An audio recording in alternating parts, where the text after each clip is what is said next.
Alright people, what is going on? Welcome back. This one was just uploaded, or at least from when I'm recording it, from Desperius. Will Asmongold save Final Fantasy XIV again? I just did a video on this. I just did a fucking video on this, man. Like, I don't know what it is about the small... Again, this is not directed at the entire Final Fantasy XIV community. It's just a small subsection that honestly believe that this man, Asmongold, can save the game, man. Like, they are so harped on this man coming back and saving this game. But again, I like the boy Desperius. I'm subscribed to him, so I'm gonna hear him out. I'm here to hold me out. All right, so let's listen to see what we gotta say. But it's annoying. It really is annoying.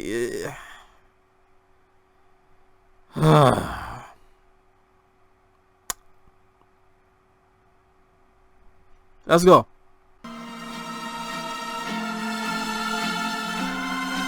I know a lot of people have asked me about when I'm going to come back to Final Fantasy. I'm going to come back and play Final Fantasy whenever the Johnny Depp trial is over. That's when it's going to happen. She's so hot. Shit! I have managed to unlock it. I have it. I am good to go. I have done it.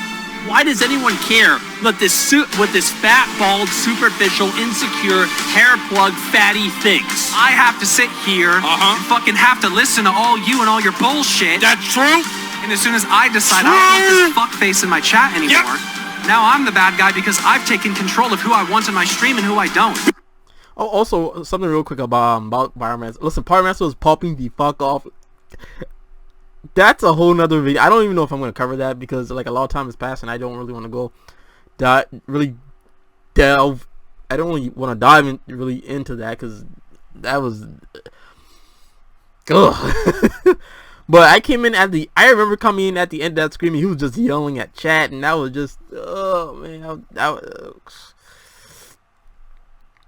homie just got some issues that I think he really needs to work out. I'm going to speak on that real quick, but I hope he gets the help he needs. That's all I'm gonna say about that. Yeah, I just hope he gets the help he needs. Moving on. Be a man! Ban them! Idiots, man. If you have people that get you pissed off, that make you mad, the best thing that you can do, never show weakness. Welcome to another video. Yes, before you guys are pulling out your guns, summoner books, weaver needles, or whatever weapon you have access to right now, Asmongold has not officially returned yet, and it might already annoy many people to have content creators talk about it before it actually happened. On the other hand, some might be excited to hear these news, as they had a blast when the literal god came over to Final Fantasy XIV, bringing in a really hyped influx of new players. Or maybe even to start the game another time and taking a look from a different perspective. I mean, you can love or hate this dude, but even Yoshi-P openly admitted the insane impact that Asmongold and Rich had on the massive influx of new players trying out Final Fantasy XIV. Right, yeah, the homie Yoshi-P said that Asmongold contributed to an influx of players coming into the game during Endwalker. That did not mean that he fucking saved the game.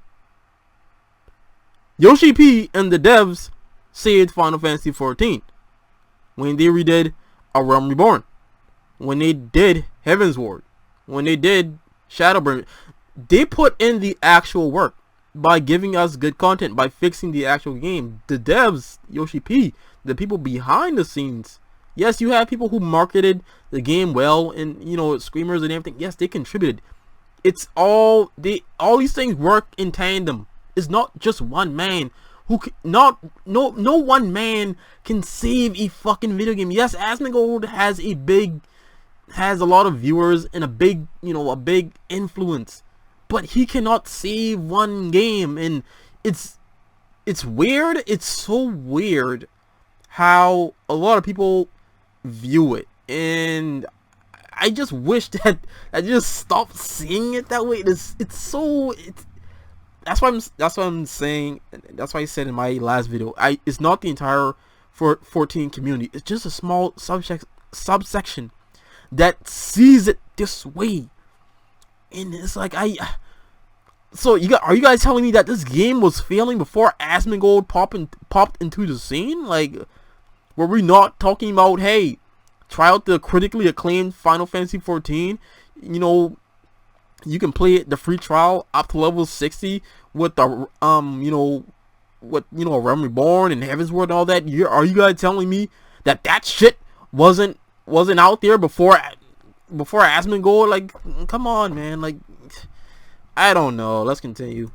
And I'm totally honest with you guys. I was anxious and worried about this event happening as well. But being a content creator like many others, this led to a massive rise to a broader stage, and I believe there are other Final Fantasy XIV creators that had an even bigger push. So whatever you might think of Zack as a player, MMO gamer, or simply as a human individual, he was the simple reason that for a certain period of time nobody could buy Final Fantasy XIV or create an account for it, which is crazy if you think about that.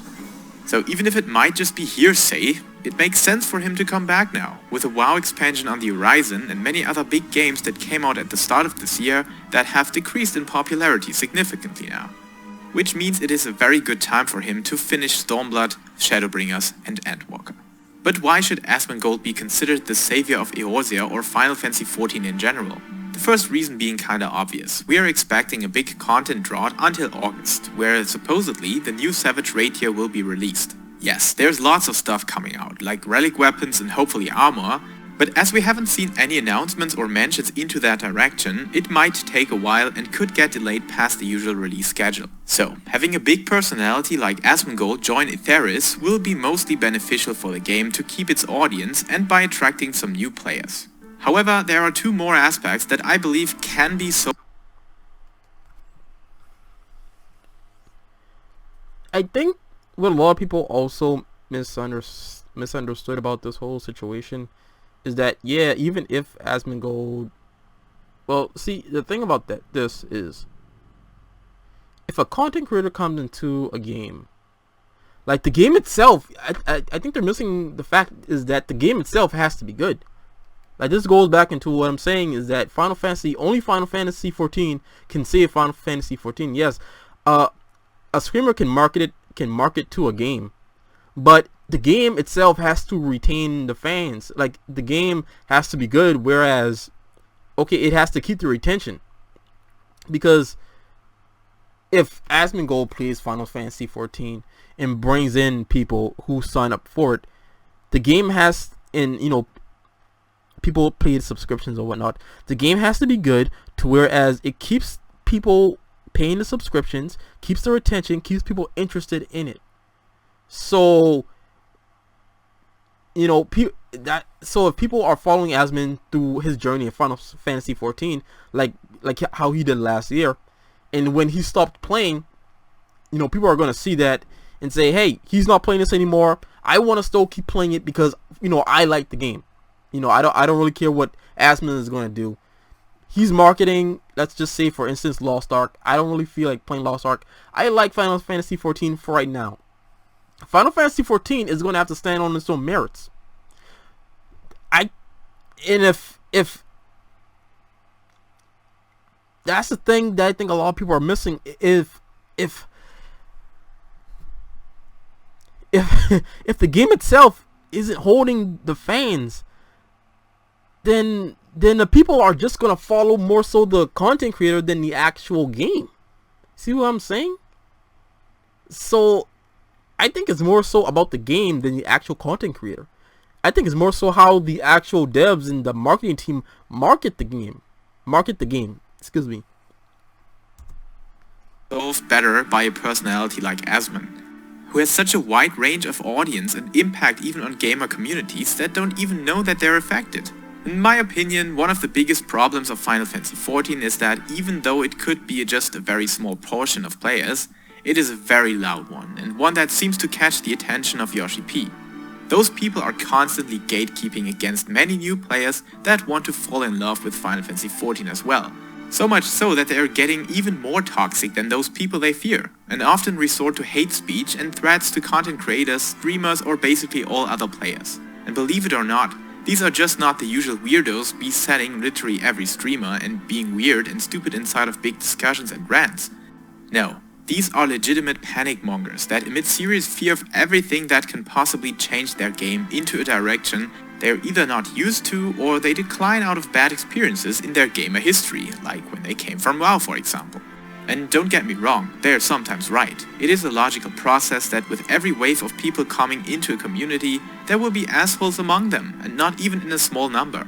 But it is really important to not mindlessly repudiate all that is unfamiliar and strange to your accustomed environment. Sometimes it is actually the exact opposite.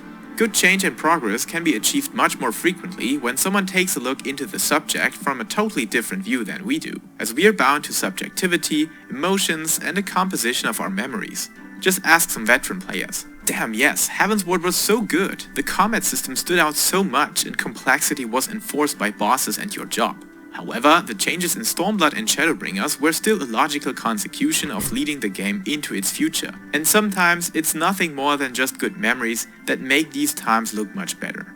Yes, classic WoW might be a counter-argument, but on the other hand, its quick decrease in popularity isn't, which serves as the perfect indication for nostalgia kicking in, settling, and then waking up into reality. That maybe striving for past moments to relive them again is often just a simple recreation of memories and drifts away like a soft whisper in the wind. And this is exactly where someone like Asmongold can bring the change, not only for his massive followership, but for being a very reasonable and knowledgeable expert who experienced communities die and rise again, as well as the whole streaming background, which even though some might not realize it, it's a very essential part of a game's success and population these days. Remember what Yoshi-P said? There it is, dude. On top of that, we had the very furious and ambivalent discussion about third-party tools in Final Fantasy, where on the surface level and in the ideas of some narrow-minded people, it is as easy as they are forbidden, don't use them. Simple as that. But the reality shows that it is not that easy, in whatever orientation you want to read this chapter of the Final Fantasy XIV history book. And I believe also a lot of people have been popping off about third-party tools. Since I play on console, I can't really speak on it. I've seen a lot of memes about console players just waiting and just being in the cut, letting people parsers and people who use third-party tools, like they're fighting it out, and like we're just back here just chilling, just watching them go at it. Like it's crazy. Like everyone, like the whole community is just throwing stun grenades and flashbangs, and and the console players are just in the back just watching it all just go down. Like like shit's crazy. But that's how it mainly is. Like we're just in the back just chilling for the moment. But like Asmongold could reunite the sides a bit, or at least bring up some really spot-on arguments, speaking for or against each side in a very reasonable and fair manner. But yeah, the big reason here is neutrality again, and in this case it is particularly good that Asmon has a kinda hardcore background, but shifted over to the more casual side of things. And while he personally doesn't like parsers or add-ons, making games easier or more convoluted, he already interviewed a developer of said mods and acknowledged many arguments that the modder made, and why a not insignificant fraction of the player base is using add-ons and third-party tools. Like I said, it is not as easy as some might think. There are definitely lots of arguments for either side, and even if Square Enix is claiming to drive a no exceptions, no third-party policy on paper, as clearly shown by the past Final Fantasy XIV history, through multiple cases where tools have been promoted or at least used, they kept their hands still to avoid any further conflict, which is a good way to handle ambivalent topics. So, while in my purest honesty, I'm super excited to see Asmongold return from the perspective of a content creator alone. I do believe that even as a player, even when it's just from the connection to the developer team and their success, the return of the one true king is a welcoming thing to happen. And if you believe Asmon to be a toxic and warmongering dickhead bringing only the trash WoW community into your beloved Final Fantasy XIV, that really is your problem. And I'm confident that Asmongold will demonstrate again how much he can appreciate a good game when he's playing it. He's no WoW Andy anymore, he has turned into a grand wizard of game enjoyment, and with his range and impact on Twitch or YouTube, it is great to see him settle his shadow facts to arrive on the first light after Johnny Depp's final trial day. But of course, it is up to you if you look to the east at dawn. Until then, stick around for the game we love and want to become even better in the future. And instead of preparing for war to fight against people disagreeing with your take on it, try try to argue with reason and logic so that they understand your perspective. As all things on this world are subject to the point of view of one single mind, and while there is only one truth to be told, that truth has different facets to different people. And remember, being loud doesn't increase the value or validity of your opinion. In fact, often by the very nature of being the loudest, those opinions are typically the furthest from reality.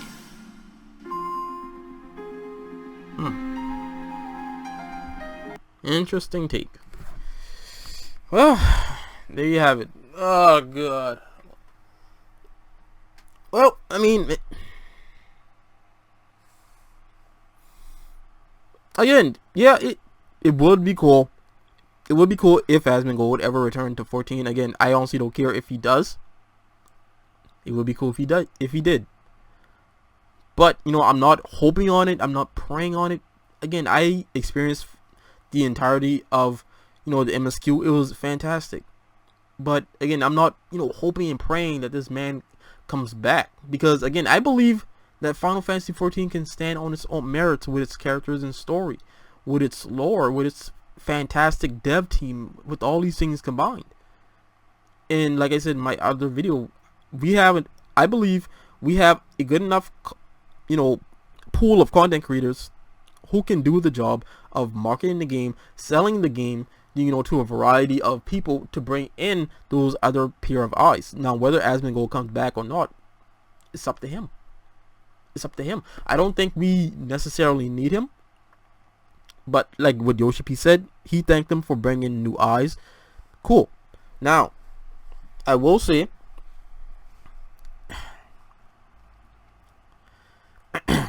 wait, what was I about to say? I was about to make a point. I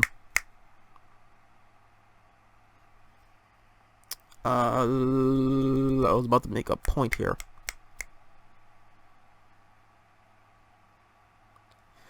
With Asmongold coming, well, with Asmongold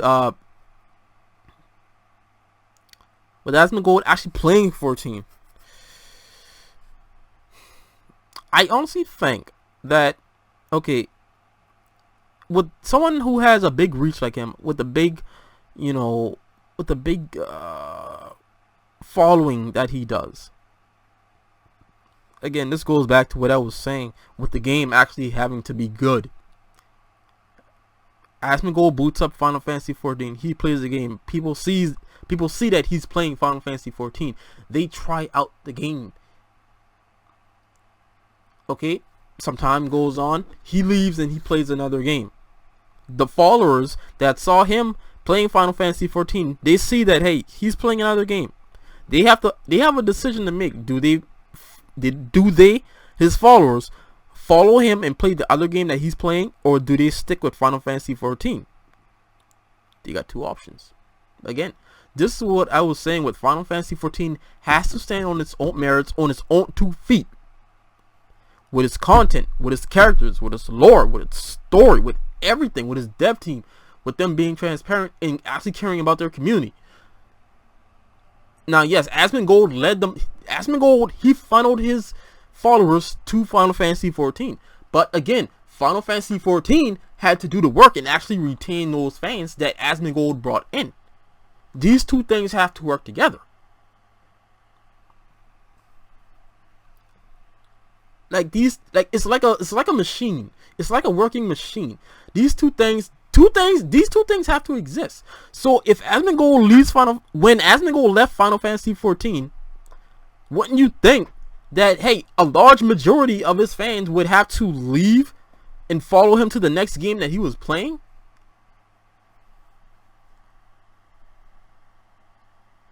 Obviously, when you look at the numbers, you see that Final Fantasy XIV was growing. So then, who really saved who? By that logic.